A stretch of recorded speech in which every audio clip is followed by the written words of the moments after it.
प्रिय सज्जनबिन सादर नमस्कार। भवसागर से पार होने के लिए नाम सुमिरन के अलावा दूसरा कोई साधन नहीं है। परम पूज्य श्री सतपाल जी महाराज। प्रिय साथियों, श्री महाराज जी एक सत्संग में सुनाते हैं कि तुलसीदास जी ने रामचरितमानस में उल्लेख किया कि नहीं कली कर्म न भक्ति विवेकु, राम नाम अवलंबने को। कलिकाल में कर्म और भक्ति नहीं हो सकती है, केवल प्रभु के नाम का ही एक सहारा है। उसी नाम को हमारे संतों ने जाना। अभी अभी यहाँ जो भजन गाया कि तेरा सतचित आनंद रूप कोई कोई जाने रे। भजन में जानने की बात कही गई।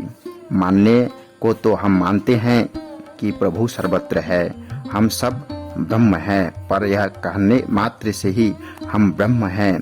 ब्रह्म क्या होता है, उसका क्या प्रभाव है, उसका स्वरूप क्या है, उसको हम नहीं जानते। हम तो गा ही रहे हैं। वहाँ प्रभु को तत्व से जानने के लिए कहा है। धर्मशास्त्रों में लिखा है कि पढ़ लिया और कह लिया।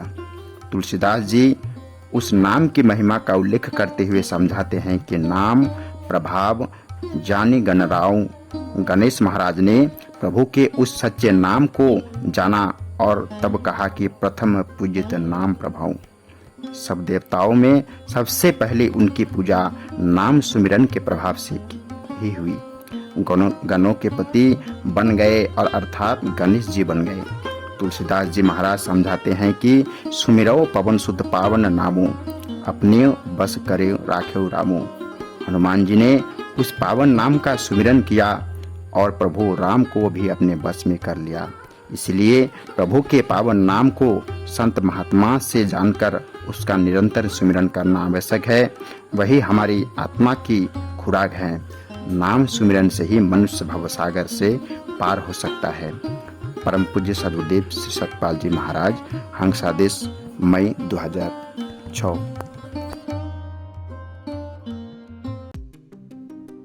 प्रिय साथियों नमस्कार।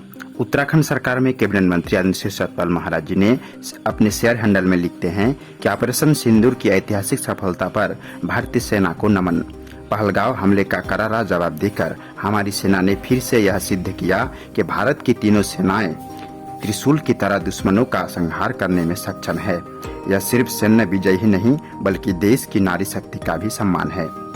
श्री महाराज जी ने आगे लिखते हैं, इस गौरवपूर्ण क्षण पर कल 8 मई को भगवान बद्री विशाल के धाम में भारत की सेना के सुप्रीम कमांडर महामहिम राष्ट्रपति श्रीमती द्रौपदी मुर्मू जी के नाम से विशेष पूजा अर्चना की जाएगी। जी हाँ दोस्तों, श्री महाराज जी अपने शेयर हैंडल में लिखते हैं कि ऑपरेशन सिंदूर की ऐतिहासिक सफलता पर भारतीय सेना को नमन। पहलगांव हमले का करारा जवाब देकर हमारी सेना ने फिर से यह सिद्ध किया कि भारत की तीनों सेनाएं त्रिशूल की तरह दुश्मनों का संहार में सक्षम है। यह सिर्फ सैन्य विजय ही नहीं बल्कि देश की नारी शक्ति का भी सम्मान है। इस गौरवपूर्ण क्षण पर 8 मई को भगवान बद्री विशाल के धाम पर भारत के सैन्य के सुप्रीम कमांडर महामहिम राष्ट्रपति श्रीमती द्रौपदी जी के नाम का विशेष पूजा अर्चना की जाएगी।